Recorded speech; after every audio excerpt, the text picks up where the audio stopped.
موجودہ وقت مسلمانوں کے لیے یقیناً بہت ہی آزمائش کا دور ہے، بہت ہی کٹھن دور ہے، لیکن قرآن کریم کی جو تعلیمات ہیں، میں بارہا کہتا ہوں، جہاں لوگوں کو طلب ہے وہاں لوگوں کو کوئی پلانے والا نہیں ہے، اور جہاں سامنے سے لوگوں کو پلایا جا رہا ہے وہاں کسی کو پیاس نہیں ہے۔ پچھلی اتوار کو ایک جگہ بیان تھا میرا، تو وہاں گیا تو وہاں کے لوگ بیچارے درخواست کر رہے تھے کہ مولانا صرف ہفتے میں ایک دن ہمیں دے دیجئے تفسیر کے لیے، صرف ہفتے میں ایک دن۔ یہاں روز قرآن کریم ہم سمجھاتے ہیں کہ قرآن کیا کہہ رہا ہے، کوئی سمجھنے والا نہیں ہے، چند لوگ ہیں بیچارے، اللہ ان کو جزائے خیر دے بیٹھتے۔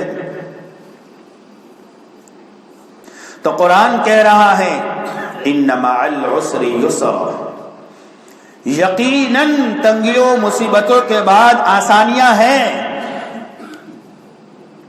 قرآن کا ایک ایک جملہ سچ ہے، اس لیے قرآن نے پہلی آیت میں کہہ دیا تھا ذالک الکتاب لا ریب فیہ، یہ وہ کتاب ہے جس کے کسی حرف میں، جس کے کسی زبر میں، جس کے کسی زیر میں، جس کے کسی پیش میں کوئی شک نہیں، کوئی شبہ نہیں۔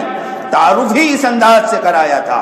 وہ قرآن کہہ رہا ہے ان مع العسر یسرا، یقیناً پریشانیوں کے بعد آسانیاں آنے والی ہیں، لیکن پریشانیوں کے عالم میں کرنا کیا ہے؟ سب سے پہلا کام جہد مسلسل ان کے خلاف کوششیں کرنا ہے، جیسا کہ بہت ساری کوششیں ہو رہی ہے۔ دوسرا کام اللہ سے اپنا تعلق مضبوط کرنا،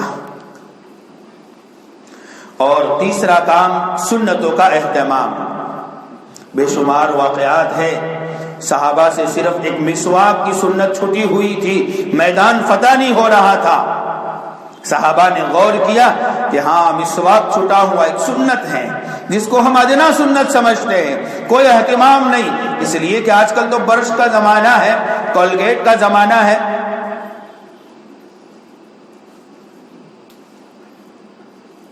تو ایک سنت کو زندہ کرنے پر اتنا بڑا میدان ہاتھ لگ گیا تھا، آج ہم کتنی سنتوں کو چھوڑے ہوئے ہیں۔ ہندوستان میں مسلمان بڑی تعداد میں ہیں، حکومت جو بتلا رہی ہے 14% یا 20% یا 25%، یہ حکومت کا منشا ہے کہ یہ اپنی اقلیت کو محسوس کرے اور اسی طریقے سے دب کر رہے کہ 100 کروڑ کے مقابلے میں ہم 15 کروڑ کیا کر سکتے ہیں، ان 15 کروڑ میں عورتیں بھی ہیں۔ خالد بن ولید رضی اللہ عنہ کے زمانے کا، حضور کے زمانے کا ایک واقعہ یاد آ گیا۔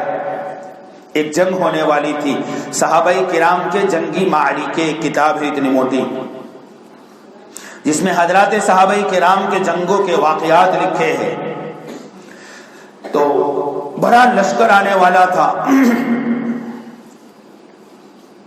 اللہ کے نبی علیہ الصلوۃ والسلام نے اپنے صحابہ کو جمع فرمایا اور فرمایا کیا کرنا چاہیے، دشمن کن حالات میں ہے، کتنی تعداد میں ہے، کوئی علم نہیں تھا۔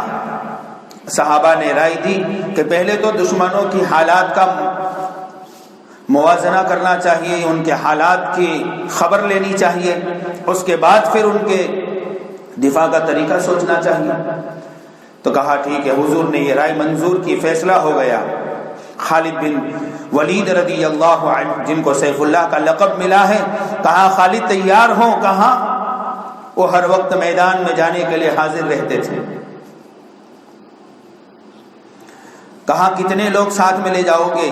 کہا 6 آدمی دے دو، کافی ہے۔ حضور نے فرمایا نہیں، 60 افراد کی ایک جماعت حضرت خالد بن ولید رضی اللہ عنہ کے ساتھ بھیجی، صرف حالات دیکھنے کے لیے بھیجا تھا، دیکھنا ہے دشمن کس حالت کے اندر ہے، کیا تعداد ہے ان کی، کس تیاری کے ساتھ میدان میں آئے ہیں، سواریاں کتنی ہیں ان کے پاس، لڑنے کے آلات کتنے ہیں۔ خالد بن ولید اپنے 60 صحابہ کو لے کر جب پہنچے ہیں وہاں، اپنے صحابہ سے کہنے لگے یہ 60,000 ہیں اور ہم 60 ہیں، اگر زندہ بچ آئے تو غازی، اور اگر ان کے ہاتھ سے شہید ہو گئے تو جنت کے مستحق۔ یہ کہہ کر ان 60 افراد نے 60,000 کا مقابلہ کیا۔ 2 یا 3 دن تک یہ لڑائی چلی۔ اللہ کے نبی علیہ الصلوۃ والسلام کو وہاں خدشہ ہوا، کیا ہوا میرے صحابہ کا؟ آپ اپنے دوسرے صحابہ کو لے کر جب میدان میں دیکھنے آئے تو کچھ صحابہ کی لاشیں ملی، 10 صحابہ تقریباً تھے جن کی لاشیں تھی، ہزاروں کی تعداد میں دشمنوں کی لاشیں پڑی ہوئی تھی۔ چند صحابہ وہاں زندہ موجود تھے، 2 زخم کے حالت میں تھے۔ سب کا موازنہ کیا تو 30 صحابہ ابھی موجود نہیں تھے وہاں، نہ ان کی لاشیں تھی نہ زندہ تھے۔ اللہ کے نبی علیہ الصلوۃ والسلام اور زیادہ متفکر ہوئے، یہ گئے کہاں میرے صحابہ؟ کافی دیر کے بعد پتا چلا تو بہت دور سے نعرہ تکبیر اللہ اکبر کی آواز آ رہی تھی۔ دیکھا تو خالد بن ولید 30 افراد کی ایک جماعت کو لے کر دشمنوں کو ان کے گھروں تک چھوڑنے کے لیے گئے تھے۔ اللہ کے نبی نے پوچھا خالد کہاں سے آ رہے ہو؟ کہا جتنے ہاتھ لگ گئے ان کا انجام تمہارے سامنے ہے، اور جو بھاگ نکلے ان کو ان کی گھروں تک، ان کے بستیوں تک چھوڑ کے آئے۔ صرف 30 افراد تھے، ہزاروں کی تعداد میں تھے۔ یہ ہے مسلمانوں کی تاریخ، یہ ہے مسلمانوں کا اتہاس۔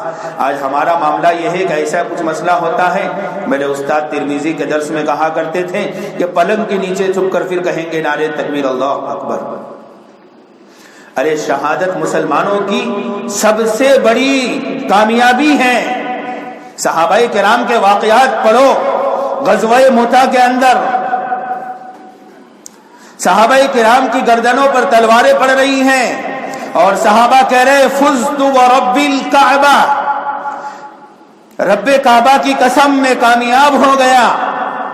شہید کرنے والے دشمن جب اسلام میں داخل ہوئے تو وہ کہہ رہے کہ وہ صحابہ کی گردنوں پر جب تلواریں پڑ رہی تھی اور ان کی زبانوں سے جب یہ کلمات نکل رہے تھے فزت ورب الکعبہ، ان کے ان جملوں نے ہمیں ایمان لانے پر مجبور کر دیا۔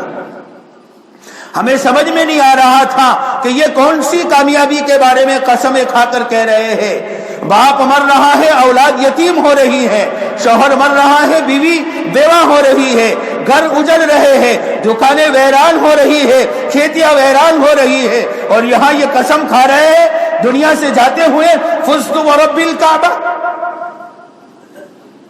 یہ کون سی کامیابی ہے؟ یہ اللہ کی رضامندی کی کامیابی تھی، یہ جنت کی کامیابی کی قسمیں کھا رہے تھے، یہ اسلام پر من مٹنے کی قربانیوں کی قسمیں کھا رہے تھے۔ اس لیے بھائیو دوستو بزرگوں، ڈرنے کی گھبرانے کی ضرورت نہیں ہے۔ بس ہمارے جو علماء ہم سے کہہ رہے ہیں، جو مطالبہ کر رہے ہیں، ان مطالبوں پر عمل کرو۔ ایک بات کہہ کر ختم کرتا ہوں،